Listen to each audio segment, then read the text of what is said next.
अस्सलामुअलैकुम। पेशे खिदमत है छनछंगलू सीरीज की कहानी छनछंगलू और मक्कार बुढ़िया। छनछंगलू और पंगलू खौफनाक बोनों से निपटने के बाद दुनिया की सैर करते करते एक ऐसे शहर में जा पहुंचे जो बहुत बड़ा था। उसके गिर्द बहुत ऊंची फसील थी और उसका एक ही दरवाजा था जो हर वक्त बंद रहता था। सिर्फ बादशाह की इजाजत से दरवाजा खोला जाता था। शहर के इर्द गिर्द चारों तरफ घना जंगल था जिसमें शेर, चीते और हर किस्म के दरिंदे और जानवर रहते थे। इस शहर का नाम गामट था और इसका बादशाह एक नौजवान आदमी पागामा था जो अपने अदलो इंसाफ और रहमदिली की वजह से दूर दूर तक मशहूर था। छनछंगलू के लिए तो जाहिर है फसील का बंद दरवाजा रुकावट नहीं बन सकता था। वो पंगलू के लिए अंदर पहुंच गया। उस वक्त रात थी और पूरा शहर खामोश था। घरों के दरवाजे बंद थे और गलियों में सिर्फ कुत्ते मौजूद थे। छनछंगलू ये देखकर हैरान रह गया कि गलियों में चौकीदार भी नहीं थे। हत्ता कि पूरे शहर में एक भी आदमी घर से बाहर निकला हुआ नजर नहीं आ रहा था। हर तरफ खामोशी ही खामोशी थी। ऐसे लगता था जैसे इस शहर में एक आदमी भी ना रहता हो। सुबह इस शहर की सैर करेंगे, खासा बड़ा शहर लगता है। छनछंगलू ने पंगलू से मुखातिब होकर कहा, हाँ, मगर यहाँ इतनी खामोशी क्यों है? ऐसा लगता है जैसे शहर के लोग किसी चीज से खौफजदा हों। पंगलू बंदर ने कुछ सोचते हुए कहा, मालूम तो ऐसा ही होता है, मगर सही सूरत हाल का इल्म तो दिन को ही हो सकता है। छनछंगलू ने जवाब दिया, क्यों ना हम यहाँ के बादशाह के पास जाएं और उसे पूछें कि लोग किस चीज से खौफजदा हैं। पंगलू ने राय देते हुए कहा, नहीं, अब मैं थक गया हूँ, यहीं बरामदे में लेटकर सोता हूँ, सुबह देखा जाएगा। छनछंगलू ने एक दुकान के बरामदे में लेटते हुए कहा और चूंकि वो बेहद थका हुआ था इसलिए लेटते ही गहरी नींद सो गया। पंगलू को चूंकि नींद नहीं आ रही थी इसलिए वो छनछंगलू के सोते ही बरामदे से निकला और मकानों की छतों पर चढ़ता हुआ इधर उधर घूमने लगा। वो छतों पर घूमता हुआ शहर की फसील की तरफ जा निकला और फिर अचानक वो एक जगह ठिठक कर रुक गया, क्योंकि उसने दूर जंगल में एक मध्यम सी रोशनी देखी जो आहिस्ता आहिस्ता शहर की तरफ बढ़ती चली आ रही थी। ऐसे मालूम होता था जैसे कोई इंसान दिया उठाए शहर की तरफ आ रहा हो। जंगल दरिंदों की खौफनाक आवाजों से गूंज रहा था, इसलिए पंगलू हैरान भी हुआ था कि इस वक्त कौन ऐसा आदमी होगा जो जंगल में चलने की हिम्मत कर सकता है। जब उसे रहा ना गया तो वो तेजी से फसील से नीचे उतरा और फिर जंगल के दरख्तों पर कूदता हुआ जल्द ही उस रोशनी के करीब पहुंच गया। उसने देखा कि एक इंतहाई बूढ़ी औरत हाथ में एक लालटेन उठाए आहिस्ता आहिस्ता शहर की तरफ बढ़ी चली जा रही थी। औरत इतनी बूढ़ी थी कि उससे चला भी नहीं जा रहा था। पंगलू को उस बूढ़ी औरत से बेहद हमदर्दी पैदा हो गई। उसे यकीन था कि ये बूढ़ी औरत शहर तक नहीं पहुंच सकेगी। उससे पहले या तो ये थक कर गिर जाएगी या फिर कोई दरिंदा इसे खा जाएगा। इसलिए उसने सोचा कि वो जाकर छनछंगलू को उठाए और उससे इस बुढ़िया की मदद की दरख्वास्त करे। उसे यकीन था कि छनछंगलू फौरन बुढ़िया की मदद पर आमादा हो जाएगा। इसलिए वो इंतहाई तेजी से दरख्तों पर कूदता हुआ वापस शहर की तरफ दौड़ने लगा। जल्द ही वह फसील पर चढ़कर छतों से होता हुआ उस बरामदे में पहुंच गया जहां छनछंगलू गहरी नींद सोया हुआ था। उसने जाकर छनछंगलू को झंझोड़ कर उठा दिया। क्या बात है? छनछंगलू ने इस तरह उठाए जाने पर कदरे तल्ख लहजे में पूछा और पंगलू ने बुढ़िया के मुतल्लिक तफसील से बताया। मगर फसील का दरवाजा तो बंद है, फिर वो बुढ़िया इधर क्यों आ रही है? छनछंगलू ने हैरान होकर पूछा। मुझे तो वो बुढ़िया बेहद मजलूम लगती है, हमें उसकी मदद करनी चाहिए। पंगलू ने बुढ़िया की सिफारिश करते हुए कहा, मजलूमों की मदद करना तो मेरा फर्ज है, आओ चलें और उसे मालूम करें कि क्या बात है। छनछंगलू ने उठते हुए कहा। फिर उसने पंगलू का बाजू पकड़ा और उसे आंखें बंद करने के लिए कहा। पंगलू ने आंखें बंद कर ली और फौरन ही उसके कदमों तले से जमीन गायब हो गई। चंद लम्हों बाद छनछंगलू ने उसे आंखें खोलने के लिए कहा। उसने आंखें खोल दी। उस वक्त वो जंगल में मौजूद थे। उनसे थोड़ी दूर बुढ़िया हाथ में लालटेन पकड़े उनकी तरफ आ रही थी। तुम किसी दरख्त पर चढ़ जाओ, मैं उससे बात करता हूं, छनछंगलू ने पंगलू से कहा और पंगलू फुर्ती से एक करीबी दरख्त पर चढ़ गया। छनछंगलू आगे बढ़ा और फिर वो बुढ़िया के करीब पहुंच गया। बूढ़ी अम्मा कहाँ जा रही हो? छनछंगलू ने जोरदार आवाज में कहा। बुढ़िया उसकी आवाज सुनकर चौंक पड़ी। उसके झुर्रियों भरे चेहरे पर हैरत के आसार उभर आए। उसने लालटेन ऊपर उठाकर छनछंगलू को गौर से देखा, फिर बोली, बच्चे तुम कौन हो और इस वक्त जंगल में क्या कर रहे हो? बुढ़िया के लहजे में हैरत बदस्तूर मौजूद थी। मेरा नाम छनछंगलू है और अल्लाह ताला ने मुझे पुरस्कार ताकतें दी हैं ताकि मैं मजलूमों की मदद करूं। मैं तुमसे इसलिए पूछ रहा हूं कि तुम पर किसने जुल्म किया है और तुम क्यों इस वक्त खौफनाक जंगल में घूम रही हो। मुझे बतलाओ, मैं तुम्हारी मदद करूंगा। छनछंगलू ने उसे अपने मुतल्लिक तफसील से बतलाते हुए कहा, तुम मेरी क्या मदद करोगे बच्चे? मुझ पर बेपनाह जुल्म हुए हैं। मैं पहले इस शहर में रहती थी। मेरी एक बेटी थी जो बेहद खूबसूरत थी। शहर के एक सरदार ने मेरी बेटी को जबरदस्ती अगवा कर लिया। जब मैं फरियाद लेकर बादशाह के पास पहुंची तो बादशाह ने बजाय मेरी मदद करने के उल्टा मुझे गालियां देकर शहर से बाहर फेंकवा दिया ताकि मुझे जंगली जानवर खा जाएं। तब से मैं जंगल में रहती हूं और अपनी बेटी को याद करके रोती रहती हूं। मेरा रोजाना का मामूल है कि लालटेन उठाकर शहर की तरफ जाती हूं कि शायद कोई मुसाफिर मेरी मदद करे और बादशाह से कहकर मुझे मेरी बेटी वापस दिला दे, मगर कोई मेरी बात नहीं सुनता और ना ही लोग मुझे शहर में घुसने देते हैं। बुढ़िया ने उसे अपने मुतल्लिक तफसील से बतलाते हुए कहा, तो क्या शहर के लोग तुम्हारी हमायत नहीं करते? छनछंगलू बुढ़िया की कहानी सुनकर बेहद मुतासिर हुआ। शहर के लोग अव्वल तो बाहर ही नहीं निकलते, अगर निकलें तो मेरी मदद नहीं करते क्योंकि वो बादशाह से बेहद डरते हैं। बादशाह के खौफ की वजह से वो सब हमेशा यही कहते हैं कि बादशाह बहुत इंसाफ पसंद है, रहम दिल है, तुम मक्कार हो, तुम झूठी हो। बुढ़िया ने जवाब दिया, ओहो ये तो बुरी बात है। छनछंगलू ने कहा, हाँ बच्चे, एक तो मेरी बेटी उन लोगों ने छीन ली है, फिर मुझे मक्कार और झूठा भी कहते हैं।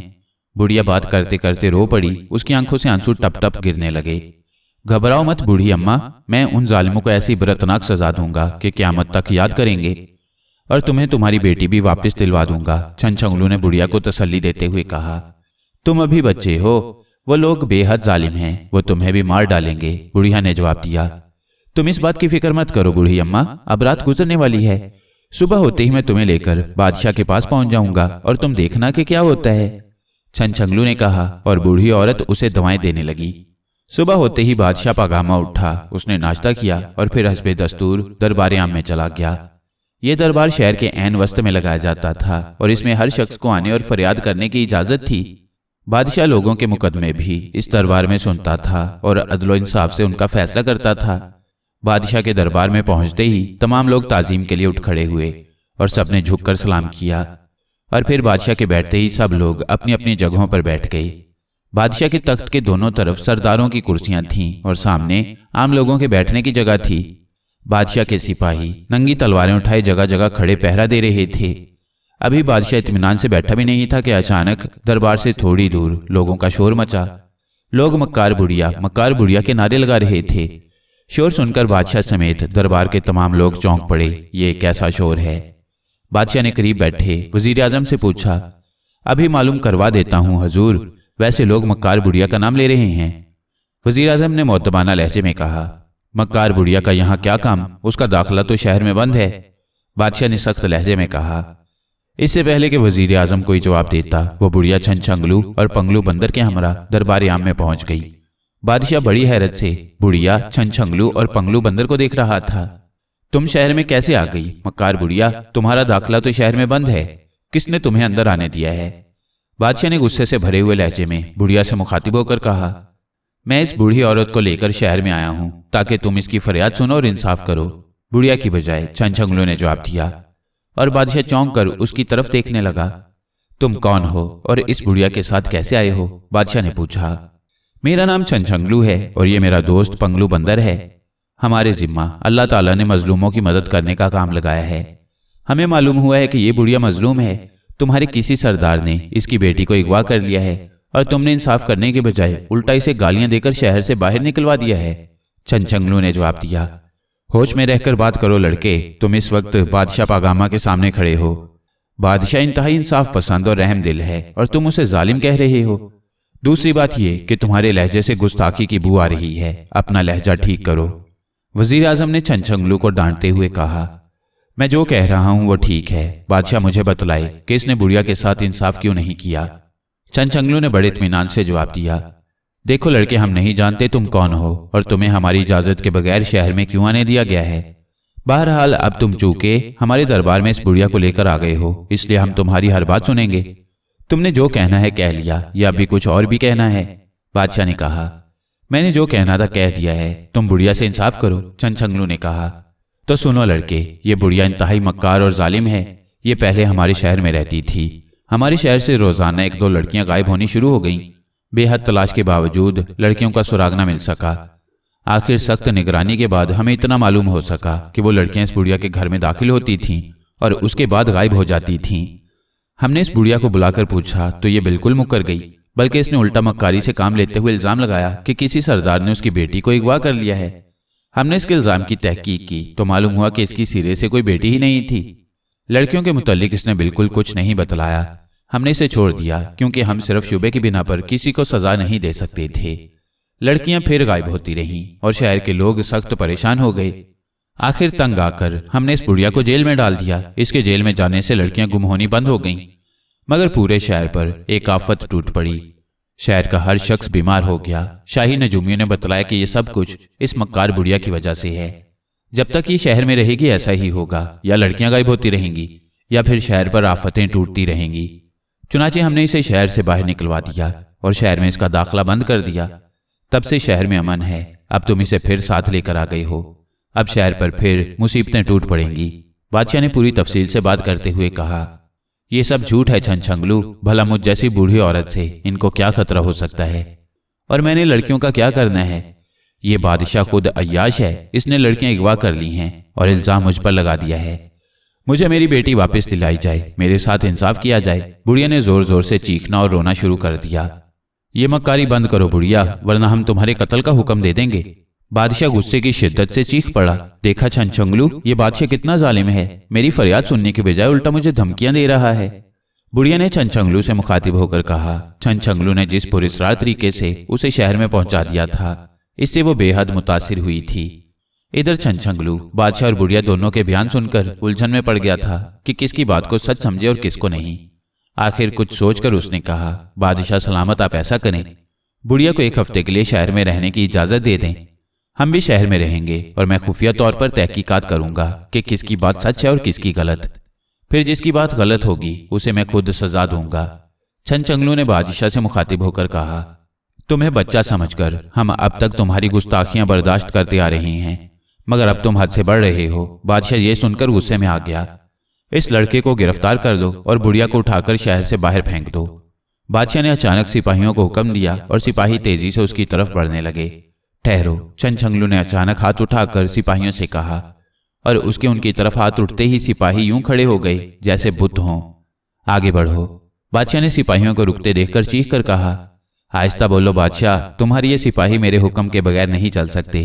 छनछंगलू ने मुस्कुराते हुए कहा, और बादशाह वाकई ये देखकर हैरान रह गया कि दरबार में मौजूद तमाम सिपाही बुत बने खड़े थे। वो जिस अंदाज में आगे बढ़ रहे थे उसी अंदाज में खड़े थे। तुम कौन हो? क्या जादूगर हो? बादशाह ने पहले से ज्यादा हैरत भरे लहजे में पूछा। नहीं बादशाह सलामत, मैं जादूगर नहीं हूं, मगर एक बहुत बड़े बुजुर्ग बंदर बाबा की दुआओं की वजह से अल्लाह ताला ने मुझे खास ताकतें दी हैं ताकि मैं दुनिया में जालिमों को खत्म कर सकूं। छनछंगलू ने जवाब दिया, हमें यकीन हो गया है कि तुम्हारे पास यकीनन कुछ पुरस्कार ताकतें हैं, इसलिए हमें तुम्हारी शर्त मंजूर है। हम खुद इंसाफ करना चाहते हैं। अगर ये बुढ़िया कसूरवार है तो फिर इसे सख्त सजा मिलनी चाहिए, और अगर ये कसूरवार नहीं है तो फिर हमारी रियाया की लड़कियां कहाँ गायब हो जाती हैं उसका पता चलना चाहिए। बादशाह ने कहा, आप बेफिक्र रहें बादशाह सलामत, मैं ये सब मालूम कर लूंगा। छनछंगलू ने इत्मीनान भरे लहजे में कहा, और फिर उसने दोबारा सिपाहियों की तरफ हाथ हिलाया। सिपाही वापस असली हालत में आ गए। अब दरबार के लोग भी छनछंगलू से खौफजदा हो गए थे। बादशाह ने बुढ़िया को वापस अपने मकान में जाने की इजाजत देने के साथ ही दरबार बर्खास्त कर दिया और छनछंगलू और पंगलू को शाही मेहमान खाने में रहने का हुक्म दिया। बुढ़िया ने अपने बंद मकान को खोलकर सबसे पहले उसकी सफाई की और फिर दरवाजा बंद करके वो एक कमरे के कोने की तरफ बढ़ी। उसने वहां एक दीवार पर मखसूस अंदाज में हाथ फेरा। हाथ फेरते ही दीवार दरमियान से खुल गई और वहां एक दरवाजा नमूदार हो गया। बुढ़िया ने दरवाजा खोला और उसके अंदर चली गई। ये एक तवील सुरंग थी। चूंकि बुढ़िया का मकान फसील के बिल्कुल करीब था, इसलिए यह सुरंग फसील से बाहर जंगल की तरफ चली गई थी। काफी दूर आगे एक और दरवाजा था जो बंद था और अंदर की तरफ से उस पर भारी ताला लगा हुआ था। बुढ़िया ने गले में लटकी हुई चाबी से ताला खोला और फिर वहीं दरवाजे के सामने बैठकर उसने 2-4 मंत्र पढ़े। चंद लम्हों बाद दरवाजा एक धमाके से खुद ब खुद खुल गया और उसमें से सुर्ख रंग का धुआं सा अंदर आने लगा। ये धुआं बुढ़िया के सामने रुक गया और फिर यह धुआं एक लंबे तिरंगे खौफनाक शक्ल वाले जिन की सूरत इख्तियार कर गया। जिनकी आंखें शोलों की तरह सुर्ख थीं और उसके बालों की जगह बारीक बारीक सांप थे। उसके दोनों कांधों पर 2 खौफनाक अजदहे मौजूद थे जो उसके जिस्म पर से निकले हुए थे। उनकी 2 शाखा जुबानें तेजी से उनके मुंह से बाहर निकल रही थीं और अंदर चली जाती थीं। वो बेचैनी से इधर उधर देख रहे थे। ऐसा महसूस होता था जैसे वो सख्त भूखे हों, जिनके चेहरे पर भी बेहद इज़्तिराब और गुस्सीलापन पाया जाता था। बहुत देर हो गई बुढ़िया, खून पिए हुए, जल्दी करो। जिन ने करख्त लहजे में बुढ़िया से मुखातिब होकर कहा। जागो ना, इसमें मेरा क्या कसूर है? बादशाह ने मुझे शहर से बाहर निकाल दिया था, अब एक बौना मुझे अंदर ले आया है। बुढ़िया ने आजिज़ाना लहजे में कहा। मैं कुछ नहीं जानता, अगर तुम हमेशा के लिए जवान होना चाहती हो तो 100 लड़कियों का खून मेरे सांपों को पिलाओ। तुमने अब तक सिर्फ 20 लड़कियों का बंदोबस्त किया है, जागोना जिन ने गुस्से से फुंकारते हुए कहा। मैंने बतलाया तो है कि बादशाह ने मुझे शहर से बाहर निकाल दिया था और तुम सिवाय सुरुंग के शहर में दाखिल नहीं हो सकते। अब मैं क्या करती?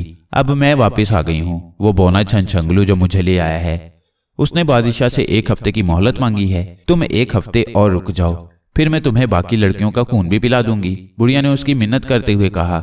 मैं कुछ नहीं जानता, मुझे खून चाहिए, मेरे सांप भूखे हैं। जागोना जिन ने पहले से ज्यादा गुस्सीले लहजे में कहा।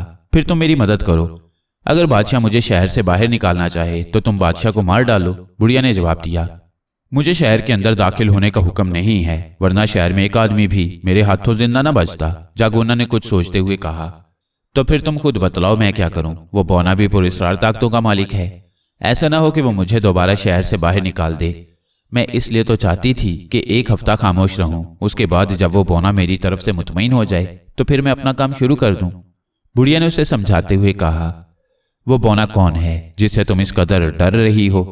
जागोना जिन ने कुछ सोचते हुए कहा। मुझे तो मालूम नहीं, वो मुझे जंगल में मिला था। मैंने उसे अपनी मजलूमियत की कहानी सुनाई तो वो मुझे शहर में ले आया। वो शायद कोई जादूगर है। उसने मुझे आंखें बंद करने के लिए कहा, मैंने आंखें बंद कर ली। उसने खोलने के लिए कहा, मैंने आंखें खोल ली तो मैं शहर के अंदर मौजूद थी। दरबार में भी उसने अपना हाथ उठाया तो बादशाह के सिपाही बुत बन गए। बुढ़िया ने छनछंगलू के मुतल्लिक उसे तफसील से बतलाते हुए कहा। ठीक है, बहरहाल मुझसे 1 हफ्ता सब्र नहीं हो सकता। तुम इस हफ्ते के दौरान कम से कम 2 लड़कियां ले आओ, वरना मजबूरन मैं किसी और शहर चला जाऊंगा और तुम यूं बूढ़ी की बूढ़ी रह जाओगी। जागोना जिन ने गुस्सीले लहजे में कहा। अच्छा ऐसा करो, तुम मुझे हलफ दो कि अगर वो बौना मेरे खिलाफ हो गया तो तुम मेरी हिफाजत करोगे। बुढ़िया ने कुछ सोचते हुए कहा। ठीक है, मैं जिन्नों के देवता की कसम खाकर कहता हूं कि अगर उस बौने ने तुम्हें नुकसान पहुंचाने की कोशिश की तो मैं तुम्हारी हिफाजत करूंगा। जागोना जिन ने फौरन हलफ उठा लिया, क्योंकि वो अपने कांधे के सांपों के हाथों सख्त तकलीफ में था, जो इंसानी खून के प्यासे थे और खून ना मिलने पर उसका खून पीते रहते थे, जिसकी वजह से वो रोज बरोज कमजोर होता जा रहा था। बुढ़िया के मिलने से पहले वो खुद शहरों में घुसकर इंसानी खून हासिल कर लेता था, मगर एक रोज उसने एक बहुत बड़े बुजुर्ग की अकलौती बेटी का खून पी लिया था। चुनाचे बुजुर्ग ने उसे बद्दुआ दी थी कि वो खुद ना ही किसी शहर में दाखिल हो सकेगा और ना खुद किसी इंसान का खून पी सकेगा। इसलिए मजबूरन उसे उस बुढ़िया का सहारा लेना पड़ा, जो जवान होने के चक्कर में उसे 100 लड़कियों का खून पिलाने पर रजामंद हो गई थी। मगर अभी उसने 20 लड़कियों का खून पिलाया था कि बादशाह ने बुढ़िया को बाहर निकाल दिया और वह बेबस हो गया था, क्योंकि वो शहर में दाखिल नहीं हो सकता था। इसलिए उसके सांप प्यासे होते ही उसका खून पीने लग जाते थे। अब तकरीबन 2 माह बाद बुढ़िया को बौने ने शहर में दाखिल किया था, इसलिए वो बेचैन था कि इंसानी खून पी सके। जागोना जिनसे हिफाजत का वादा उसने इसलिए कर लिया था चूंकि उसे इल्म था कि छनछंगलू चाहे कितना बड़ा ही जादूगर क्यों ना हो, उसके मुकाबले में न ठहर सकेगा। जागोना जिन इंतहाई जालिम और ताकतवर जिन था। तमाम जिन उसे अपना सरदार मानते थे। दुनिया में वो वाहिद जिन था जिसके बाल सांप थे और जिसके कांधों पर अजदहा थे। वो तो बस उस बुजुर्ग की बदवा के सामने बेबस हो गया था, वरना उस जैसा ताकतवर और जालिम जिन तो शायद ही दुनिया में कोई और पैदा हुआ हो। चुनाचे जैसे ही जागोना जिन ने वादा किया, बुढ़िया बेहद खुश हुई। अब उसे तसल्ली हो गई थी कि जागोना जिन उसकी हिफाजत करेगा, क्योंकि ये तो उसे भी मालूम था कि जागोना जिन इंतहाई ताकतवर और जालिम जिन है। ठीक है, तुम कल शाम को आना, मैं तुम्हारे लिए 2 लड़कियों को ले आऊंगी, बुढ़िया ने उठते हुए कहा। अच्छा, जागोना जिन ने खुशी से सर हिलाते हुए कहा, और फिर वह धुआं बनकर दरवाजे से बाहर निकल गया। बुढ़िया ने दरवाजा बंद किया और फिर सुरंग में चलती हुई वापस अपने कमरे में पहुंच गई। बादशाह का दरबार लगा हुआ था। बादशाह के तख्त के सामने छनछंगलू और बुढ़िया दोनों खड़े थे। बादशाह का चेहरा गुस्से से सुर्ख हो रहा था। उसने छनछंगलू के वादे के मुताबिक ठीक 1 हफ्ते बाद दरबार मुनक्किद किया था, मगर 1 हफ्ते के दौरान 10 लड़कियां गायब हो चुकी थीं। बुढ़िया के घर की अच्छी तरह तलाशी ली गई थी, मगर वहां लड़कियां तो एक तरफ उनके खून की एक बूंद भी नहीं मिली थी, जबकि लड़कियां गायब हो जाती थीं। बादशाह के सिपाहियों ने मालूम कर लिया था कि एक हफ्ते के दौरान बुढ़िया शहर के जिस जिस घर में गई थी, लड़कियां भी उन्हीं घरों की गायब हुई थीं। लड़कियां उस बुढ़िया के घर में दाखिल होती तो लोगों ने देखी थीं, मगर उसके बाद उनका पता नहीं चला था। और पता भी कैसे चलता, लड़कियों का खून तो जागोना जिन के सांप पी गए थे और उनका गोश्त और हड्डियां खुद जागोना जिन हजम कर गया था। उस वक्त बुढ़िया बड़ी मासूम सूरत बनाई बादशाह के सामने खड़ी थी। उधर छंछंगलू भी बेहद परेशान था, क्योंकि उसने सिवाय बुढ़िया के मकान की निगरानी के और ज्यादा कुछ नहीं किया था। उसे दरअसल बुढ़िया की बुजुर्गी और मासूम सूरत देखकर यकीन ही नहीं आता था कि बुढ़िया लड़कियों को गायब कर सकती है।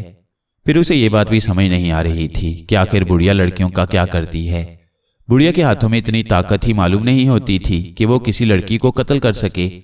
यहां तक कि 10 लड़कियां गायब थीं। अब बतलाओ छंछंगलू, वो 10 लड़कियां कहाँ हैं? बोलो, अब मैं अपनी रियाया को क्या जवाब दूं? बादशाह ने गुस्से से पुकारते हुए कहा, बुढ़िया को कत्ल कर दो। ये डायन है, ये चुड़ैल है, ये हमारी लड़कियों का खून पी गई है, इसे जिंदा जला दो। लड़कियों के वालिदैन ने जो दरबार में मौजूद थे गुस्से से चीखते हुए कहा, ठहरो, पहले मुझे फैसला करने दो। बादशाह ने गुस्सीले लहजे में कहा और सब खामोश हो गए। बुढ़िया, तुम्हें एक बार फिर मौका देता हूं कि तुम सच सच बतला दो कि लड़कियां कहाँ हैं, वरना याद रखो मैं तुम्हें इतनी इबरतनाक सजा दूंगा कि जमाना याद रखेगा। बादशाह सलामत ने गुस्सीले लहजे में कहा, मुझे कुछ मालूम नहीं। तुमने मेरे घर की तलाशी ले ली है, मैंने लड़कियों का क्या करना है? ये मुझ पर इल्जाम है। तुम इंसाफ पसंद हो, इंसाफ से काम लो। मुझ बेगुनाह पर झूठे इल्जामात मत लगाओ। अगर मैं कसूरवार साबित हो जाऊं तो मुझे जो चाहे सजा दो, मगर बगैर सबूत के मुझ गरीब और मासूम बुढ़िया को कुछ ना कहो, वरना तुम पर और तुम्हारी राय पर अल्लाह का कहर टूट पड़ेगा। बुढ़िया ने बड़े मस्कीन से लहजे में जवाब दिया। कमजोरी और बुढ़ापे की वजह से उसकी आवाज कांप रही थी। बुढ़िया की बात सुनकर बादशाह खामोश हो गया। अब वह भला क्या कहता? बुढ़िया पर लड़कियों के गायब करने का इल्जाम तो था, मगर वह सबूत कहां से लाता? और बगैर सबूत के वो उस बुढ़िया को कोई सजा देने पर तैयार नहीं था। मगर अब रियाया उससे बागी हो रही थी। छंछंगलू भी अजीब कशमकश में मुब्तला था। उसका दिल नहीं मानता था कि बुढ़िया कोई ऐसी हरकत कर सकती है, मगर हालात उसके सामने थे और हालात कह रहे थे कि बुढ़िया के शहर आने की वजह से ऐसा हो रहा है। अब तुम बतलाओ छंछंगलू, हम क्या करें? तुम्हारे कॉल के मुताबिक तुम्हारे पास पुरस्कार ताकतें हैं, उन ताकतों को इस्तेमाल करो और हमें बतलाओ कि आया ये बुढ़िया कसूरवार है या नहीं। बादशाह ने छंछंगलू से मुखातिब होकर कहा, ठीक है, अब ऐसा ही करना पड़ेगा। छंछंगलू ने कहा और फिर उसने आंखें बंद करके दिल ही दिल में बंदर बाबा को याद किया और उनसे इस मसले के मुतालिक पूछा। चंद लम्हों बाद बंदर बाबा की आवाज उसके कानों में पड़ी, बेटे छंगलू, ये बुढ़िया बेहद मकार है। इसका एक जालिम और ताकतवर जिन जागोना से गठजोड़ है। ये इस लालच में कि अगर उस जिन के कंधों पर मौजूद सांपों को 100 लड़कियों का खून पिला दे तो जिन इसे जवान कर देगा। ये लड़कियां उसे पहुंचाती है। एक बुजुर्ग की बदवा की वजह से वो जिन शहर में दाखिल नहीं हो सकता, इसलिए उसने इस बुढ़िया का सहारा ले रखा है। ये बुढ़िया अपने कमरे में जाने वाली सुरंग के रास्ते लड़कियों को उस जिन तक पहुंचाती है। तुम उस जालिम जिन का मुकाबला करो और उसे खत्म कर दो। बंदर बाबा की आवाज ने उसे तमाम तफसील बतला दी और फिर जैसे ही बंदर बाबा की आवाज बंद हुई, छंछंगलू ने आंखें खोल दी। उसने बड़े गुस्सीले अंदाज में बुढ़िया की तरफ देखा और फिर बादशाह से मुखातिब होकर कहा, बादशाह सलामत, मैंने सब मालूम कर लिया है। ये बुढ़िया एक जालिम जिन की आलाकार है। मैं उस जिन का मुकाबला करूंगा। जब वो जालिम खत्म हो जाएगा तो फिर इस बुढ़िया को आप जो मर्जी सजा दे देना। छंछंगलू ने कहा, जालिम जिन वो कौन है और कहाँ है? बादशाह ने हैरतज़दा होकर पूछा। वो जालिम जिन शहर से बाहर जंगल में रहता है। किसी बुजुर्ग की बदवा की वजह से वो शहर में दाखिल नहीं हो सकता, इसलिए उसने इंसानी खून पीने के लिए बुढ़िया का सहारा लिया है और ये बुढ़िया जवान होने के लिए उसे 100 लड़कियों का खून पिलाने का वादा कर चुकी है। छंछंगलू ने तफसील बतलाते हुए कहा, मगर तुम खुद कह रहे हो कि जिन शहर में दाखिल नहीं हो सकता, फिर ये बुढ़िया लड़कियों को कैसे उसके पास पहुंचाती है, जबकि खुद ये शहर से बाहर नहीं गई? बादशाह ने एतराज करते हुए कहा, बादशाह सलामत, इसने इस मकसद के लिए अपने घर में एक खुफिया सुरंग बनाई हुई है। ये उस सुरंग के रास्ते लड़कियां जिन के पास पहुंचाती है। छंछंगलू ने बंदर बाबा की बतलाई हुई बात दोहराई, मगर इसके घर में तो कोई सुरंग नहीं है। हमने इसके घर की अच्छी तरह तलाशी ली है। बादशाह ने कहा, आप मेरे साथ चलें, मैं सुरंग ढूंढ देता हूं। छंछंगलू ने कहा, यह सब झूठ है, मुझ पर इल्जाम है। ये बौना जादूगर है, ये जादू के जोर से सुरंग बना देगा। मेरे साथ इंसाफ किया जाए। बुढ़िया जो अब तक खामोश खड़ी थी चीख पड़ी, खामोश रह बुढ़िया, मैं झूठ नहीं बोल रहा। छंछंगलू ने उसे डांटते हुए कहा, तुम झूठ बोल रहे हो, सफेद झूठ। मैं बेगुनाह हूं, मैं बेकसूर हूं। बुढ़िया ने बाकायदा बैन करने शुरू कर दिए और छनछंगलू बुढ़िया की मक्कारी पर हैरान रह गया। उधर बादशाह की अजीब हालत थी कि क्या करे और क्या ना करे। छनछंगलू ने बादशाह से मुखातिब होकर कहा, बादशाह सलामत, आप इस बुढ़िया को वक्ती तौर पर जेल में डाल दें। मैं आपको सुरंग दिखला देता हूं और मैं खुद उस जालिम जिन का मुकाबला करके उसे खत्म करूंगा। फिर उसकी लाश मैं आपके सामने डाल दूंगा, तब आप बुढ़िया को जो चाहें सजा दें। ये फैसला दुरुस्त है। अगर तुम उस जिन को हलाक कर दो और उसकी लाश हम सबके सामने ला डालो, तब हमें तुम्हारी बात पर यकीन आ जाएगा और ये बुढ़िया कसूरवार होगी और हम तुम्हारे एहसानमंद होंगे। बादशाह ने अपना फैसला सुना दिया और फिर उसके इशारे पर सिपाहियों ने बुढ़िया को पकड़ लिया। बुढ़िया ने गिरफ्तारी पर खूब वावेला किया, खूब रोई पीटी, मगर सिपाही उसे घसीटकर जेल की तरफ ले गए। बुढ़िया के जाने के बाद बादशाह छनछंगलू के साथ बुढ़िया के मकान पर गया और फिर छनछंगलू ने बंदर बाबा की हदायत के मुताबिक सुरंग का दरवाजा तलाश कर लिया। बादशाह ने जब सुरंग देखी तो वो बुढ़िया की मक्कारी पर हैरान रह गया। छनछंगलू ने बादशाह और उसके साथियों को वापस भेज दिया और खुद जिन का मुकाबला करने के लिए तैयार हो गया। जागोना जिन उस वक्त जंगल के अंदर अपने खुफिया महल में मौजूद था। उसके कंधों पर मौजूद सांप फन उठाए फिजा में लहरा रहे थे। जागोना जिन की आंखें बंद थीं और वह एक बहुत बड़े बुत के सामने बैठा हुआ था। उस बुत के 3 सर थे, एक सांप का सर, दूसरा शेर का और तीसरा इंसान का, मगर इंसान ऐसा कि जिसकी नाक की जगह गड्ढा था और उसके माथे के ऊपर बराबर बराबर 3 आंखें थीं और उसका निचला धड़ बिल्कुल इंसान जैसा था। इंसान वाला सर दरमियान में था, जबकि सांप वाला सर दाएं तरफ और शेर वाला सर बाएं तरफ था। तीनों सरों से जुबानें बाहर निकली हुई थीं और उनमें से खून के कतरे नीचे टपक रहे थे। ये जिन्नों का देवता चौड़म देवता था। चौड़म देवता, मुझे उस बुजुर्ग इंसान की बददुआ से निजात दिलाओ। मैं अब जंगल में रहते रहते तंग आ गया हूँ। मैं आबादी में जाना चाहता हूँ और खूब दिल भरकर इंसानी खून पीना चाहता हूँ। जागोना जिन ने बड़े आजिजाना लहजे में चौड़म देवता से मुखातिब होकर कहा, जागोना जिन, इसके लिए तुम्हें एक शर्त पूरी करनी पड़ेगी। देवता के मुंह से एक खौफनाक आवाज निकली, हुक्म करो देवता, वो कौन सी शर्त है? मैं उसे जरूर पूरा करूंगा। जागोना जिन ने खुशी से उछलते हुए कहा, क्योंकि काफी अरसे की मिन्नत खुशामद के बाद आज चौड़म देवता राजी हुआ था। वो शर्त यह है कि गामट शहर में एक बोना आया हुआ है, उसके पास पुरस्कार ताकतें हैं, वो हर जालिम को खत्म कर देता है और चूंकि हम जालिमों के देवता हैं इसलिए हम चाहते हैं कि वो जिंदा ना रहे। वो बोना भी तुम्हारी तलाश में है और तुम्हें भी खत्म करना चाहता है। तुम उसको खत्म कर दो और बुजुर्ग की बददुआ का असर खत्म हो जाएगा। चौड़म देवता ने जवाब दिया, बहुत बेहतर चौड़म देवता, मैं उस बोने का खून पी जाऊंगा। जागोना जिन ने खुशी से उछलते हुए कहा, क्योंकि उसकी नजर में यह इंतहाई आसान शर्त थी। जागोना जिन, हमने तुम्हें सब जिन्नों से ज्यादा ताकतें दे रखी हैं, मगर इस बात को याद रखना कि उस बौने छनछंगलू के पास भी जबरदस्त खुदाई ताकतें हैं, इसलिए मुकाबला बेहद सख्त होगा। देवता ने उसे समझाते हुए कहा। जब जागोना जिन ने देवता के मुंह से सख्त मुकाबले के अल्फाज सुने तो वो सोच में पड़ गया। उसे सोच में गर्क देखकर देवता ने कहा, सुनो जागोना, हम तुम्हें उसकी ताकतों का एक तोड़ बतलाते हैं जिसका उसे भी इल्म नहीं है। अगर तुम ये तोड़ करने में कामयाब हो जाओ तो तुम आसानी से उस बौने पर काबू पा सकते हो। बहुत बहुत शुक्रिया देवता, मुझे ये तोड़ जरूर बतलाओ। जागोना जिन ने खुश होते हुए कहा। तो सुनो, छनछंगलू की तमाम ताकतों का राज उसके जिस्म से आने वाली आवाज छन छन में है। वो जब चलता है तो छन छन की हल्की आवाज आती है। अगर ये आवाज बंद हो जाए तो छनछंगलू की तमाम ताकतें खत्म हो जाएंगी। देवता ने जवाब दिया। मगर देवता, मैं उस आवाज को कैसे खत्म करूं? जागोना जिन ने पूछा। अगर उसकी पिंडली पर ऐसे कीकर का कांटा चिबो दिया जाए जिस कीकर की उम्र 100 साल से ज्यादा हो चुकी हो, तब उसके जिस्म की आवाज आनी बंद हो जाएगी और उसकी सलाहियतें खत्म हो जाएंगी। देवता ने जवाब दिया। बहुत खूब देवता, मैंने मुल्क रूम के जंगल में एक ऐसा कीकर का दरख्त देखा था जिसे हमारे बूढ़े जिन 200 साल का बतलाते हैं। मैं उस कीकर का कांटा ले आऊंगा। जागोना जिन ने खुशी से उछलते हुए कहा, ठीक है, तुम कांटा ले आओ और फिर उसे किसी तरकीब से बौने की पिंडली में चबो दो, मगर यह ख्याल रहे कि उस वक्त बौना जाग रहा हो। अगर सोते में तुमने ये काम किया तो इसका कोई असर नहीं होगा। देवता ने उसे समझाते हुए कहा। बहुत खूब देवता, तुम वाकई अजीम देवता हो। मैं अभी वो कांटा लेने मुल्क रूम जाता हूँ। जागोना जिन ने उठते हुए कहा और फिर वह धुआं बनकर फिजा में बिखर गया। जागोना जिन फिजा में धुआं बनकर ऊपर उठता चला गया। काफी बुलंदी पर जाकर वो एक बार फिर अपनी असली हालत में आ गया। असली सूरत में आने के बाद उसने तेजी से मुल्क रूम के उस जंगल की तरफ परवाज करना शुरू कर दी जहां उसके ख्याल के मुताबिक 200 साल पुराना कीकर का दरख्त मौजूद था। उड़ते उड़ते उसे 1 दिन और 1 रात गुजर गई और फिर उसे दूर से मुल्क रूम के बहुत बड़े जंगल के आसार नजर आने लग गए। उसने अपने उड़ने की रफ्तार में और ज्यादा तेजी पैदा कर ली और फिर वह जंगल के करीब होता चला गया। इस जंगल में जिन्नों के 2 ताकतवर कबीले बसते थे।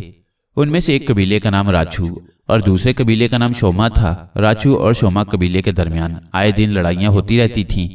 कभी जंगल पर राछू कबीले का कब्जा हो जाता तो वो शोमा कबीले के जिन्नों को जंगल से बाहर धकेल देता। कभी शोमा कबीला जंग में जीत जाता तो वो राछू कबीले के जिन्नों को उठाकर बाहर फेंक देता। बड़े बूढ़े जिन्नों की कोशिशों के बावजूद उन दोनों कबीलों के दरमियान सुलह न हो सकी थी। कभी कभी आर्जी तौर पर सुलह हो जाती, मगर फिर किसी बात पर दोनों एक दूसरे से लड़ पड़ते और तवील जंग शुरू हो जाती। अब भी जब जागोना जिन जंगल के करीब पहुंचा तो उसने जंगल में हर जगह शोले उठते हुए देखे और वो ठिठक कर एक जगह रुक गया, क्योंकि शोले देखकर वह समझ गया था कि दोनों कबीलों के दरमियान खौफनाक जंग जारी है और अगर वो इसी तरह अंदर चला गया तो उसे भी जलाकर राख कर दिया जाएगा। हालांकि चौड़म देवता का खास पुजारी होने की वजह से उसके पास बाकी जिन्नों की निस्बत ज्यादा ताकतें थीं, लेकिन इसके बावजूद उनकी जंग में अंधाधुंध नहीं कूदना चाहता था। चुनाचे वो जंगल के करीब एक पीपल के बूढ़े से दरख्त पर उतर गया और वहां बैठकर जंगल में होने वाली जंग का नजारा करने लगा। उसने देखा कि राछू और शोमा कबीले के जिन बढ़ चढ़कर एक दूसरे पर हमला कर रहे थे। वो एक दूसरे से लड़ते हैं और जो जिन कमजोर पड़ता है उसके जिस्म में आग लगाकर उसे जला दिया जाता है। जंगल के तकरीबन हर दरख्त पर लड़ाई जारी थी। बहुत से जिन लड़ाई से फरार होकर जंगल से बाहर भागे जा रहे थे। ऐसा ही एक जिन जब उस दरख्त के करीब से गुजरा जहां जागोना मौजूद था तो जागोना ने उसे आवाज दी, ठहरो, रुक जाओ, मैं तुम्हारा दुश्मन नहीं दोस्त हूं। भागने वाला जिन उसकी आवाज सुनकर ठिठक कर रुक गया और उसने उस दरख्त की तरफ देखा जहां से आवाज आई थी तो उसकी नजरें जागोना जिन पर जम गई। जागोना जिन, तुम यहाँ कैसे आ गए? भागने वाले जिन ने हैरतजदा होकर पूछा। वो जागोना को अच्छी तरह जानता था। गुज़िश्ता साल जब जागोना इस जंगल में आया था तो उसके कबीले के सरदार ने उसकी मेहमान नवाजी की थी और उसे खास तौर पर जागोना का ख्याल रखने का हुक्म दिया था। ये जिन राछू कबीले से ताल्लुक रखता था। तुम इस दरख्त पर चढ़ाओ, जागोना ने उसे दरख्त पर बुलाते हुए कहा। दूसरे जिन ने इधर उधर देखा। जब आसपास किसी मुखालिफ जिन को ना पाया तो वो उड़कर दरख्त पर चढ़ आया। ये तुम दोनों कबीलों में क्यों झगड़ा हो रहा है? जागोना जिन ने उसे अपने करीब बिठाते हुए कहा। अरे क्या पूछते हो, झगड़ा तो रोज होता है, अलबत्ता अब के जबरदस्त जंग हो रही है। आने वाले जिन ने बुरा समूह बनाते हुए कहा। मगर क्यों हो रही है जंग, यही तो पूछ रहा हूं। जागोना जिन ने कदरे उसीले लहजे में कहा। एक दरख्त की वजह से जंग शुरू हुई। तुम्हें मालूम है हमारे जंगल में एक कीकर का दरख्त है जो 200 साल पुराना है। आने वाले जिन ने जवाब दिया। 200 साल पुराने कीकर के दरख्त का जिक्र सुनकर जागोना जिन चौंक पड़ा। हाँ हाँ, क्या हुआ उसे? उसने परेशान लहजे में पूछा। शोमा कबीले का एक जिन उस दरख्त के करीब से गुजर रहा था कि उसके पैर में उस दरख्त का बड़ा सा कांटा चुभ गया, जिस पर उस गुसीले जिन ने एक हाथ मारकर उस दरख्त को जड़ से उखाड़कर फेंक दिया। और चूंकि यह दरख्त हमारे कबीले में मुकद्दस समझा जाता था, इसलिए हमने उस जिन को सजा दे दी। इस बात पर जंग शुरू हो गई। आने वाले जिन ने पूरी तफसील बताते हुए कहा। अब वो दरख्त कहाँ है? क्या वो महफूज है? जागोना ने पहले से ज्यादा परेशान लहजे में सवाल किया।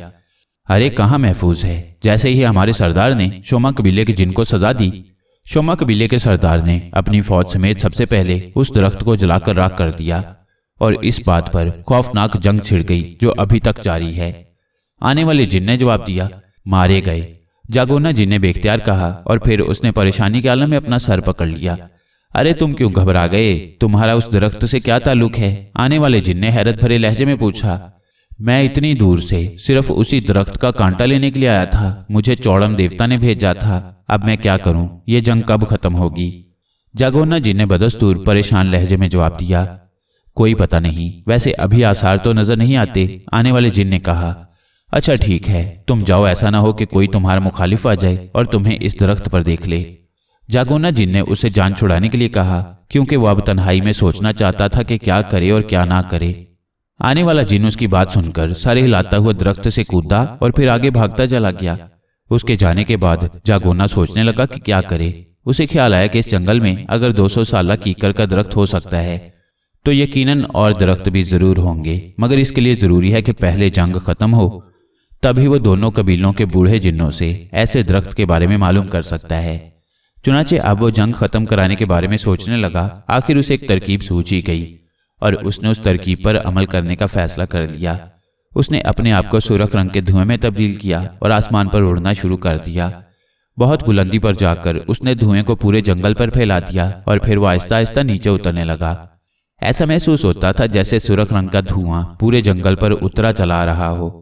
जंगल के ऊपर पहुंचकर धुआं रुक गया। अब जागोना जिन ने आवाज बदलकर बड़े कड़कदार लहजे में बोलना शुरू कर दिया। फैले हुए धुएं की वजह से उसकी आवाज पूरे जंगल में गूंजने लगी। राछू और शोमा कबीले के जिन्नों, मैं जिन्नों का देवता बोल रहा हूँ। फौरन जंग बंद करके मेरी बात सुनो, वरना मैं इस जंगल में मौजूद तमाम जिन्नों को जलाकर राख कर दूंगा।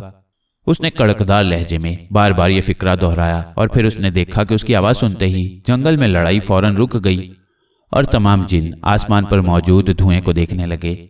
सुनो, मुझे जिन्नों के देवता को तुम्हारी रोज रोज की लड़ाई कतन पसंद नहीं। इस तरह जिन्नों की पूरी दुनिया में बदनामी होती है। इसलिए मैंने फैसला किया है कि इस जंगल को 2 हिस्सों में तकसीम कर दिया जाए। जंगल के दरमियान में मौजूद दरिया ने इस जंगल को कुदरती तौर पर 2 हिस्सों में तकसीम कर दिया है। चुनाचे ये दरिया दोनों हिस्सों के दरमियान सरहद मुकर्रर की जाती है। जंगल का मशरकी हिस्सा आज से राछू कबीले का जंगल कहलाएगा और उसका मगरबी हिस्सा शोमा कबीले का।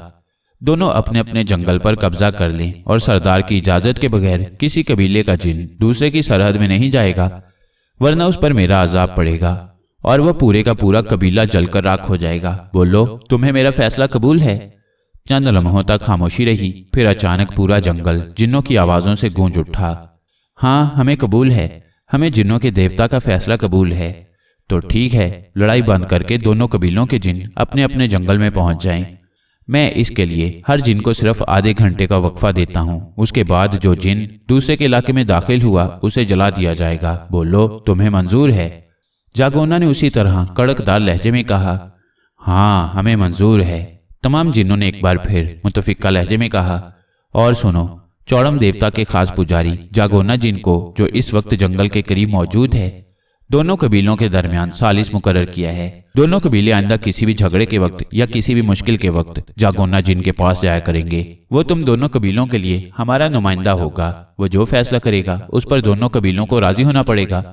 जो कबीला जागोना जिनका फैसला मंजूर नहीं करेगा या उसकी इज्जत नहीं करेगा, उस कबीले को हमेशा के लिए खत्म कर दिया जाएगा। जागोना जिन ने दोबारा कड़कदार लहजे में कहा।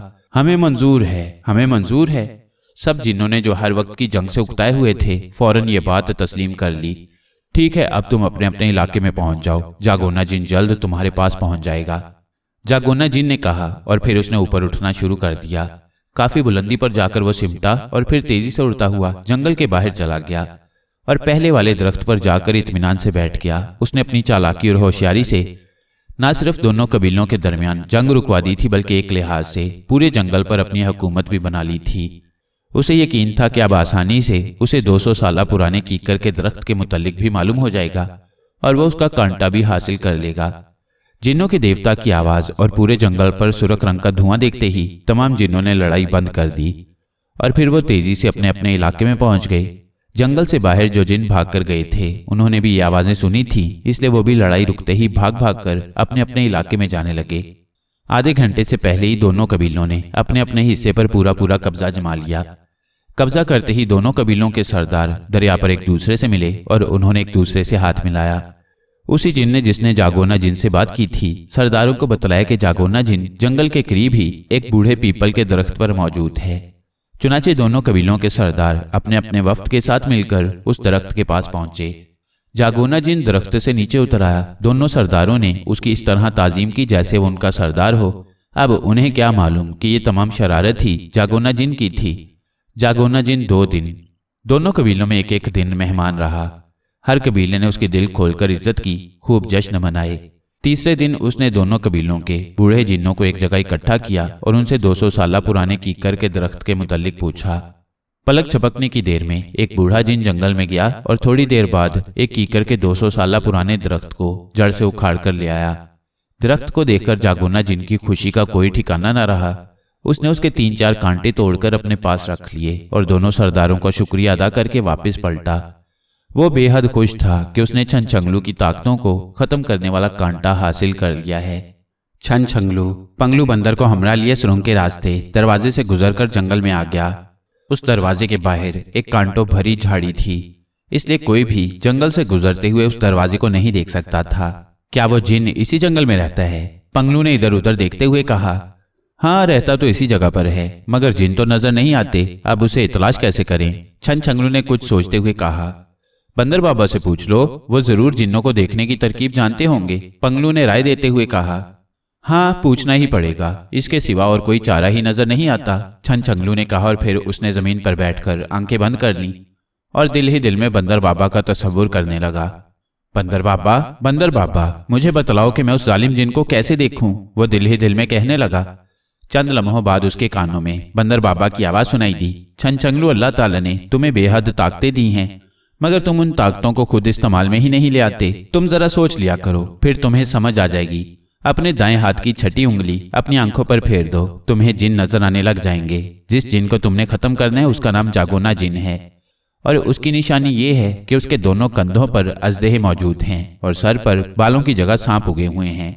इसके अलावा तुम्हें ये बात भी बतला दूं कि उस जिन का ताल्लुक जिन्नों के जालिम देवता चौड़म से है। चौड़म देवता का बुत जागोना के महल में मौजूद है। जब तक तुम चौड़म देवता के बुत को नहीं तोड़ोगे, उस वक्त तक जालिम जिन हलाक नहीं होगा। आपका बहुत बहुत शुक्रिया बंदर बाबा, आपने कदम कदम पर मेरी मदद की है। छनछंगलू ने जवाब दिया। हाँ और सुनो, मैं 40 रोज तक तुम्हें नहीं मिल सकूंगा, क्योंकि मैंने एक चिल्ले के लिए एक खास इबादत करनी है। चुनाचे उस जिन के मुकाबले में तुम्हें अपनी अकल इस्तेमाल करना होगी। बंदर बाबा ने जवाब दिया। अच्छा बाबा, बस आप मेरे लिए दुआ करते रहें। छनछंगलू ने जवाब दिया, मेरी तो हर वक्त दुआ है, बस तुम इतना याद रखना कि हर मुश्किल का हल तुम्हारे पास मौजूद है। अब ये दूसरी बात है कि तुम्हें उसके मुतालिक इल्म हो या ना हो। बंदर बाबा ने कहा, यही तो मसला है बंदर बाबा कि मुझे अपनी सलाहियतों का मुकम्मल इल्म नहीं है। हर बार नए हालात से वास्ता पड़ता है तो मुझे कदम कदम पर आपको तकलीफ देना पड़ती है। छनछंगलू ने जवाब दिया, इसमें भी अल्लाह ताला का कोई राज है। मैं तुम्हें एक गुर की बात बतलाऊं, जब तुम्हें कोई मुश्किल पेश आए तुम अपने आप से पूछ लिया करो, तुम्हारा दिमाग तुम्हें खुद ब खुद उस मसले का हल बतला दिया करेगा। बंदर बाबा ने कहा, फिर ठीक है। छनछंगलू ने कहा और वो इस बात पर बहुत खुश हुआ। अच्छा, अब तुम जालिम जिन का मुकाबला करो और मुझे इबादत करने दो। खुदा हाफिज, बंदर बाबा ने कहा और फिर उनकी आवाज आनी बंद हो गई और छनछंगलू ने आंखें खोल दी। पंगलू करीब बैठा बगौर छनछंगलू को घूर रहा था। जैसे ही उसने आंखें खोली वो चौंक पड़ा। क्या हुआ छनछंगलू? पंगलू ने पूछा। बंदर बाबा ने सब बातें बतला दी हैं, अब मैं जिन्नों को बासानी देख सकता हूँ। छनछंगलू ने जवाब दिया। मगर मैं कैसे देखूंगा? पंगलू ने जवाब दिया। देखो, मैं कोशिश करता हूं कि तुम भी जिन्नों को देखने लग जाओ, छनछंगलू ने कहा और फिर उसने अपने हाथ की छठी उंगली को अपनी दोनों आंखों पर फेरा। अब जो उसने आंखें खोलनी तो वो चौंक पड़ा, क्योंकि उसे जंगल के दरख्तों पर खौफनाक शक्लों के जिन बैठे हुए साफ नजर आ रहे थे। उनमें बच्चे भी थे, बूढ़े भी, औरतें और मर्द भी। छनछंगलू ने वही उंगली पंगलू बंदर की आंखों पर भी फेर दी और दूसरे लम्हे पंगलू भी हैरत से उछल पड़ा, क्योंकि उसे भी जिन नजर आने लग गए थे। अरे ये तो बड़ी हैबतनाक मखलूक है, पंगलू ने इधर उधर देखते हुए कहा। हाँ, ये मखलूक बेहद हैबतनाक और ताकतवर होती है, मगर यह भी अल्लाह ताला का हुक्म है कि यह मखलूक बगैर किसी खास वजह के इंसानों या दीगर जानवरों को कुछ नहीं कहती। अलबत्ता इनमें शैतान सिफ्त जिन भी होते हैं, जिस तरह वो जागोना जिन है। हमने उस जिन का मुकाबला करना है, छनछंगलू ने कहा और फिर पंगलू को अपने पीछे आने का इशारा करते हुए आगे बढ़ गया। पंगलू खामोशी से इधर उधर बैठे हुए जिन्नों को देखता हुआ छनछंगलू के पीछे चलता रहा। छनछंगलू बड़े गौर से उन जिन्नों को देखता हुआ आगे बढ़ रहा था, मगर उनमें से उसे कोई ऐसा जिन नजर नहीं आ रहा था जिसके कंधों पर सांप हो। चलते चलते छनछंगलू ने एक बूढ़े जिन को देखा, जिसकी लंबी सी सफेद दाढ़ी थी। वो एक टुंड मुंड दरख्त के नीचे बैठा हुआ नमाज पढ़ रहा था। छनछंगलू उसके करीब जाकर खड़ा हो गया। बूढ़े जिन ने नमाज पढ़ने के बाद उसे देखा और फिर खामोशी से सर झुकाकर कोई चीज पढ़ने में मसरूफ हो गया। छनछंगलू समझ गया कि बूढ़ा जिन ये समझ रहा है कि वो उसे नजर नहीं आ रहा। बुजुर्ग बाबा, क्या आपको मेरी आवाज सुनाई दे रही है? छनछंगलू ने कदरे मुअद्दबाना लहजे में कहा और फिर उसने बूढ़े जिन को बुरी तरह चौंकते हुए देखा। वो समझ गया कि बूढ़ा जिन न सिर्फ उसकी आवाज सुन रहा है बल्कि समझ भी रहा है। बूढ़ा जिन अब इधर उधर देख रहा था, जैसे ये देखना चाहता हो कि छनछंगलू वाकई उससे मुखातिब है या किसी और से। मैं आपसे बात कर रहा हूँ बुजुर्ग जिन, और मैं आपको देख रहा हूँ, छनछंगलू ने वजाहत करते हुए कहा। तुम कौन हो? क्या तुम भी हमारी तरह जिन हो?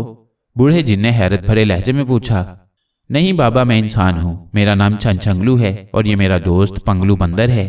मुझे बंदर बाबा की दुआ से अल्लाह ताला ने पुरस्कार ताकतें दी हैं ताकि मैं जालिमों को खत्म कर सकूं। छनछंगलू ने तफसील से अपना तारुफ करवाते हुए कहा। ओह, फिर तो वाकई खुशी की बात है। जालिमों को जरूर खत्म हो जाना चाहिए।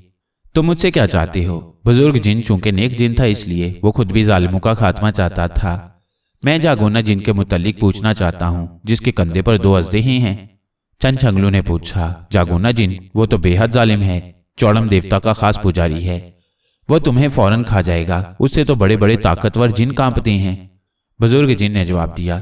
चूंकि वो जालिम जिन है इसीलिए मैं उसका खात्मा करना चाहता हूँ। आप मुझे बस उसका पता बतला दें। छनछंगलू ने मुस्कुराते हुए कहा। खुदा तुम्हारी मदद करे। यहाँ से सीधे 1 मील आगे चले जाओ, जहां जंगल में 3 दरख्त एक दूसरे के साथ ऐसे मिले हुए नजर आए जैसे हाथ की 3 उंगलियां। उन दरख्तों की जड़ों से जागोना के महल को रास्ता जाता है। जमीन के अंदर उसका महल है। बुजुर्ग जिन ने उन्हें पता बतलाते हुए कहा। बहुत बहुत शुक्रिया बुजुर्ग बाबा, छनछंगलू ने कहा और फिर पंगलू को अपने पीछे आने का इशारा करके आगे बढ़ गया। अभी उसने 2 कदम ही उठाए थे कि बुजुर्ग जिन ने उसे आवाज दी। छनछंगलू, एक बात सुनते जाओ। छनछंगलू उसकी बात सुनकर वापस पलट आया। जी बाबा जी, क्या बात है? छनछंगलू ने पूछा। सुनो बेटे, जागोना जिन से मुकाबला करते हुए इस बात का ख्याल रखना कि जब तक चौड़म देवता का बुत नहीं टूटेगा जागोना जिन नहीं मरेगा। बुजुर्ग बाबा ने कहा। बेहतर बाबा जी, मैं इस बात का ख्याल रखूंगा। आपका बेहद शुक्रिया, छनछंगलू ने कहा और फिर आगे बढ़ गया। तकरीबन 1 मील चलने के बाद उसने दूर से 3 दरख्तों को इकट्ठे मिले हुए देख लिया। उसी लम्हे पंगलू ने भी उन दरख्तों को देखा। उसने चीखकर छनछंगलू से कहा। देखो छनछंगलू, वो 3 इकट्ठे दरख्त। हाँ, मैं देख रहा हूं। अब मैं यहीं रुकता हूं, तुम जाकर उन दरख्तों का जायजा ले आओ। छनछंगलू ने उसे हदायत की और पंगलू खुशी से उछलता हुआ तेजी से आगे बढ़ता चला गया। जागोना जिन मस्ती में झूमता गाता अपने महल की जानिब उड़ता चला जा रहा था। वो बेइंतहा खुश था। उसके कांधों पर मौजूद खौफनाक अजदहे भी उसकी खुशी में खुश थे और अपनी 2 शाखा जुबानें बाहर निकाल निकाल कर अपनी खुशी का इजहार कर रहे थे। जागोना ने एक अजदहे के सर पर हाथ फेरा और उसे चमकारता हुआ बोला। सिर्फ थोड़ी देर की बात है मेरे दोस्त, और फिर ताज़ा खून होगा और हम होंगे। तुम पेट भरकर खून पीना और मैं गोश्त और हड्डियां खाऊंगा। दोनों खौफनाक अजदहों ने अपनी छोटी छोटी और गोल गोल आंखें बंद कर लीं और वो भी मस्ती में झूमने लगे। और जागोना के उड़ने की रफ्तार में मजीद तेजी आ गई और वो ऐन उस वक्त वापस अपने महल में पहुंच गया जब छनछंगलू बुजुर्ग बाबा से बातें कर रहा था। जागोना जिन जंगल की दूसरी तरफ से आया था, इसलिए उसने छनछंगलू को नहीं देखा था। महल में पहुंचकर वो सबसे पहले चौड़म देवता के बुत के सामने पहुंचा और कीकर के कांटे सामने रखकर सर झुकाकर बैठ गया। चौड़म देवता, मैं कांटे ले आया हूं, मुझे बतलाओ क्या ये कांटे सही हैं? जागोना जिन ने हाथ जोड़ते हुए कहा। चंद लम्हों बाद चौड़म देवता की आवाज सुनाई दी। हाँ जागोना जिन, ये कांटे ठीक हैं। और दूसरी बात ये कि छनछंगलू तुम्हारे महल के करीब पहुंचने वाला है, होशियार हो जाओ, चौड़म देवता ने बतलाया। बहुत अच्छा देवता, मैं होशियार हूं, आने दो उस हकीर बौने को, मैं उसे तुम्हारी भीड़ चढ़ाऊंगा। जागोना जी ने इंतहाई गुस्सीले लहजे में कहा और फिर उसने कांटे उठाकर अपने पास हिफाजत से रख लिए और खुद महल के दरवाजे की तरफ बढ़ गया। अभी वो दरवाजे के करीब नहीं पहुंचा था कि उसने देखा कि एक बड़ा सा बंदर दरवाजे से अंदर झांक रहा है। बंदर को देखकर वो बेहद हैरान हुआ क्योंकि आज तक उसके खुफिया दरवाजे में कोई बंदर दाखिल नहीं हुआ था। जागोना जिन बंदर को देखते ही तेजी से एक सतून की आड़ में हो गया। वो देखना चाहता था कि ये बंदर कौन है और क्यों उसके महल में झांक रहा है। उसे ये भी ख्याल आ रहा था कि छनछंगलू के पास पुरस्कार ताकते हैं, इसलिए कहीं वो बंदर के रूप में ना आया हो। उसे मालूम नहीं था कि ये बंदर छनछंगलू का साथी पंगलू है। पंगलू दरअसल महल का जायजा लेने आया था। उसने जब दरवाजे से झांका तो उसे जागोना जिन नजर नहीं आया था क्योंकि वो उस वक्त सतून की आड़ में था। चुनाचे पंगलू खामोशी से दरवाजे में दाखिल हुआ और अंदर की तरफ बढ़ने लगा। वो बड़े मोहतात अंदाज में चल रहा था। फिर जैसे ही वो सतून के करीब पहुंचा जिसके पीछे जागोना जिन मौजूद था, जागोना जिन ने अचानक झपटा मारा और दूसरे लम्हे पंगलू बंदर उसके हाथ में लटक रहा था। पंगलू अचानक इस उफ्ताद पर घबरा गया और जब उसने जागोना जिन को देखा तो वो उसके कंधों पर मौजूद अजदहों से खौफजदा हो गया। छनछंगलू के बच्चे, तुम जागोना जिन को क्या समझे हो? मैं तुम्हें ऐसी इबरतनाक सजा दूंगा कि याद रखोगे, जागोना जिन ने गुर्राते हुए कहा और फिर उसने फुर्ती से जेब से कीकर का कांटा निकाला और बंदर की पिंडली में चुभो दिया। कांटा पंगलू के जिस्म में उतर गया और पंगलू के मुंह से चीख निकल गई। हा हा हा, अब चीखते हो? बंदर का रूप बदलकर मुझे धोखा देना चाहते थे। देखा, मैंने इस कांटे को चुभोकर तुम्हारी तमाम पुरस्कार ताकतें खत्म कर दी हैं, जागोना जी ने अपनी कामयाबी पर कहका लगाते हुए कहा और फिर उसने पंगलू को नीचे फर्श पर डाल दिया। पंगलू को जैसे ही उसने छोड़ा पंगलू उछलकर दरवाजे की तरफ दौड़ा, मगर जागोना जिन जाहिर है उसे कहां जाने देता। उसने तेजी से उसे झपटना चाहा, मगर अब पंगलू भी होशियार हो चुका था। उसने जोर से छलांग मारी और उछलकर 10 कदम दूर जा खड़ा हुआ। जागोना जिन ये सूरत-हाल देखकर दरवाजे के सामने जम गया। वो नहीं चाहता था कि पंगलू बाहर निकल जाए। उधर पंगलू ने जागोना जिन को सजा देने की ठान ली, क्योंकि उसने उसकी पिंडली में कांटा चुभोया था। चुनाचे वो आहिस्ता आहिस्ता जागोना जिन के करीब आने लगा। फिर जागोना जिन जैसे ही उसे पकड़ने के लिए झपटा, पंगलू ने छलांग मारी और उसकी टांगों के दरमियान से निकलता चला गया। जागोना जिन तेजी से पलटा और पंगलू, जो ना जाने क्या करना चाहता था, अचानक तेजी की वजह से सामने की दीवार से बुरी तरह टकरा गया। दूसरे लम्हे जागोना जिन ने उसकी गर्दन पकड़ ली और पूरी कुव्वत से उसकी गर्दन मरोड़ दी और पंगलू के मुंह से दर्दनाक चीख निकल गई। छनछंगलू दरख्तों के करीब रुक गया था और उसने पंगलू को जागोना के महल का जायजा लेने के लिए भेजा था, मगर जब काफी देर हो गई और पंगलू वापस ना आया तो उसे बेहद तशवीश हुई। उसने मुंह में बुड़बुड़ाकर अपने आप को गायब कर लिया और फिर आंखें बंद करके वो पलक झपकने में जागोना जिन के महल में पहुंच गया। फिर जैसे ही उसने आंखें खोली वो बुरी तरह उछल पड़ा, क्योंकि उस वक्त जागोना जिन पंगलू की गर्दन मरोड़ने ही वाला था। छनछंगलू ने फौरन ही उसकी तरफ अपना हाथ उठाया और जैसे ही उसकी तरफ हाथ उठाया उसी लम्हे जागोना जिन ने पंगलू की गर्दन मरोड़ दी। मगर छनछंगलू के हाथ उठाते ही जागोना जिन की कुव्वत ज़ाइल हो गई, इसलिए वो पूरी तरह पंगलू की गर्दन न मरोड़ सका। मगर चूंकि वो जिन था इसलिए पंगलू की गर्दन खासी दब गई थी और उसके मुंह से चीख निकल गई थी। फिर जैसे ही जागोना की कुव्वत सलब हुई, पंगलू उसके हाथ से नीचे गिर पड़ा। नीचे गिरते ही पंगलू तेजी से उठा और उसने अपनी गर्दन सहलानी शुरू कर दी और फिर भागकर उधर आ गया जिधर छनछंगलू मौजूद था, क्योंकि अब वो नजर आने लग गया था। जागोना जिन बिल्कुल उसी पोजीशन में बुत बना खड़ा था जिस पोजीशन में वो पंगलू की गर्दन मरोड़ रहा था। जागोना जिन के कंधों पर मौजूद अजदे और सर पर मौजूद सांप बेचैनी से इधर उधर सर मार रहे थे। अब बतलाओ जालिम जिन, तुम्हें क्या सजा दी जाए? तुमने इंसानों पर बेहद जुल्म ढाए हैं। तुम जैसे जिन्नों को इस जमीन पर जिंदा नहीं रहना चाहिए। छनछंगलू ने जागोना जिन से मुखातिब होकर कहा, मुझे मुआफ कर दो अजीम छनछंगलू, मैं आइंदा किसी पर जुल्म नहीं करूंगा, मैं तौबा करता हूं। अचानक जागोना जिन की जुबान हरकत में आ गई और उसने घबराए हुए लहजे में जवाब दिया, नहीं, तुम जालिम हो, मक्कार हो और तुम सिर्फ वक्ती तौर पर अपनी जान बचाने के लिए तौबा कर रहे हो। छनछंगलू ने कहा, मैं चौड़म देवता की कसम खाकर वादा करता हूं कि आइंदा किसी को तंग नहीं करूंगा। जागोना जिन ने मिन्नत भरे लहजे में कहा। उसकी सिर्फ जुबान हरकत कर रही थी, बाकी जिस्म अभी तक उसी पोजीशन में साकिन था जिस पोजीशन में वो पंगलू की गर्दन मरोड़ रहा था। तुम्हारा चौड़म देवता भी जुल्म का देवता है, उसे भी खत्म करना है, इसलिए चौड़म देवता की कसम मेरी नजर में कोई हैसियत नहीं रखती। छनछंगलू ने जवाब दिया, इसने मुझे जान से मारने की कोशिश की थी छनछंगलू, इसे मुआफ बिल्कुल ना करना। पंगलू, जो अब तक खामोश खड़ा अपनी गर्दन सहला रहा था, अचानक बोल पड़ा, मुझे मुआफ कर दो, तुम्हें अपने अल्लाह का वास्ता मुझे मुआफ कर दो। जागोना जिन ने इंतहाई खुशामदाना लहजे में कहा, तुमने मुझे अल्लाह ताला का वास्ता दिया है, इसलिए तुम्हें मुआफ किया जा सकता है, मगर इसके लिए 2 शर्तें होंगी। छनछंगलू ने कहा, मुझे तुम्हारी हर शर्त मंजूर है। जागोना जिन ने जवाब दिया, पहले शर्तें सुन लो फिर फैसला करना।